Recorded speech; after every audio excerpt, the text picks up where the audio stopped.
Following the attack on Pearl Harbor, Hawaii on December 7, 1941, it took 6 months for the United States to stem the tide of Japanese aggression. And for most of the next 2 years, Allied troops in the Pacific pushed Japan back in a series of difficult conflicts. The worst fighting started in 1944, as Japan became increasingly concerned about protecting its homeland. In March 1945, American troops conquered Iwo Jima. Just 350 miles from Japan, the island's defenders fought nearly to the last man. A third of all U.S. Marine casualties in the entire war were at Iwo Jima. Meanwhile, American bombers were raining destruction on Japan, targeting airfields and ports and cities. After just 2 days, miles of city streets were leveled. 1 million people were left homeless, and 100,000 people were dead. And that was just in Tokyo. But Japan refused to surrender. When American troops invaded Okinawa, they met even stiffer resistance. The Japanese defenders and civilians fought desperately for nearly 3 months and sent in a rain of kamikaze attacks. Before it was over, they had inflicted nearly 50,000 U.S. casualties while losing as many as 200,000 of their own, but they still refused to surrender.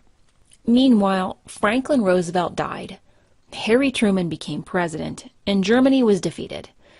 In July 1945, Truman met with other Allied leaders at Potsdam to discuss the next steps, including an invasion of Japan itself. While he deliberated the planned invasion, President Truman learned about the Manhattan Project, a secret program to develop a powerful new weapon, the atomic bomb. It began in some ways before America even entered the war. Upon Adolf Hitler's rise to power, Albert Einstein, the famous German Jewish physicist, had fled to the United States. And then in 1939, Einstein and other leading scientists learned that Germany was working to split a uranium atom. They quickly contacted President Roosevelt to urge him to begin a nuclear program, and thus began America's Advisory Committee on Uranium. From very humble beginnings with just $6,000 and 3 university labs, the program grew to include 30 sites in the United States, Canada, and Britain, with more than $2 billion in funding. In 1941, it was codenamed the Manhattan Project, though its main facility was high in the mountains of Los Alamos, New Mexico. In addition to developing an atomic weapon, the program also gathered intelligence on Germany's project from behind enemy lines. Ultimately, the Manhattan Project employed over 130,000 people. Under the direction of J. Robert Oppenheimer, the massive research project was kept secret from even the vice president. Ironically, the Soviet Union had learned about it from a well-placed spy. After experimenting with both uranium and plutonium, as well as trying both explosion and implosion type weapons, the world's first nuclear bomb was detonated at the Trinity site in the desert of southern New Mexico. Even the scientists who had developed the bomb were shocked by its power. A mushroom cloud stretched 40,000 feet into the sky. A blinding flash was visible for 200 miles, and a shock wave blew out windows 100 miles away. The desert for half a mile was turned into glass. Civilian witnesses to the destruction were assured that an ammunition dump had exploded. 3 years of intense work had paid off. It was July 16, 1945, the day before the Potsdam Conference convened. By most accounts from the period, the decision to use the new weapon against Japan was fairly simple. The slow progress of the island invasions and Japan's refusal to surrender were becoming expensive, both in terms of dollars and casualties. If the goal was to end the war as soon as possible, why wouldn't America use every weapon at its disposal to do just that?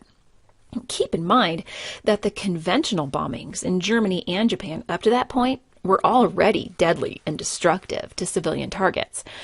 Truman also justified the attack as retribution for Pearl Harbor, saying, "When you have to deal with a beast, you have to treat him as a beast." Finally, using this impressive new weapon was a way to send a warning message to Joseph Stalin and the Soviet Union, with whom tensions were increasing quickly. Truman approved the bombing of selected Japanese targets. But before they were dropped, the Potsdam Declaration of July 26th sent an ultimatum to Japan: surrender unconditionally or face prompt and utter destruction. The emperor never responded.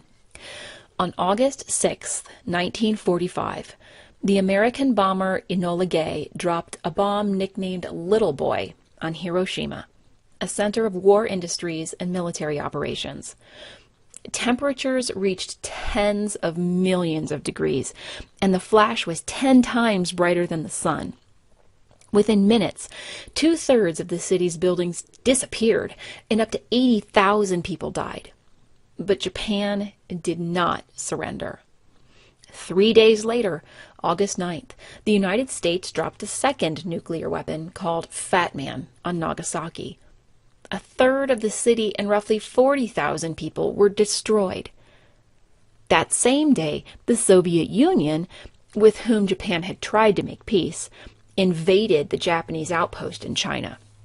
Finally, with almost no ability to wage war and unwilling to endure more destruction and loss of life, Emperor Hirohito decided to surrender, without knowing Truman had called off any further atomic strikes. Although a few Japanese generals attempted a military coup, preferring to fight to the death rather than surrender, they were defeated. On August 15, 1945, the emperor explained his decision to surrender in a radio broadcast to his people.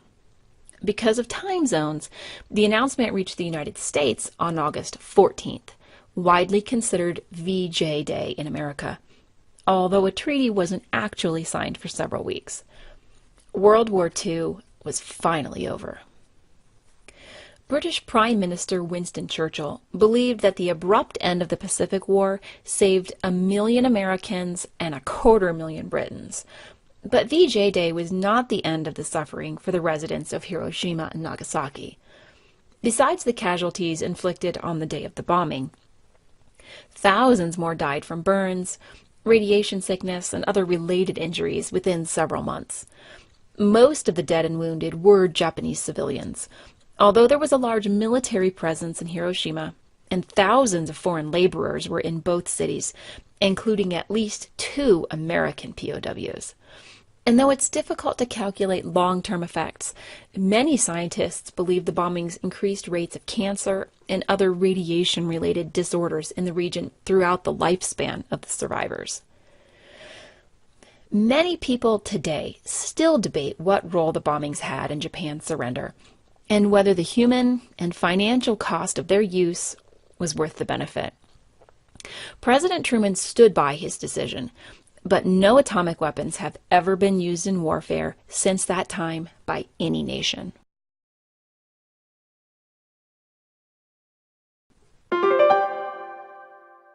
Let's review. As World War II dragged on in the Pacific without an end in sight, the Allied leaders met at Potsdam to discuss how they could bring this war to a close.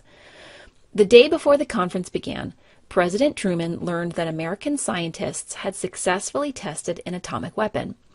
It was the culmination of a top-secret 6-year program known as the Manhattan Project, which Truman himself had only just become aware of.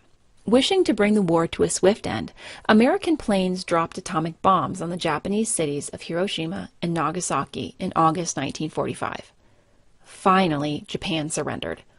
VJ Day was celebrated on August 14, 1945 in the United States.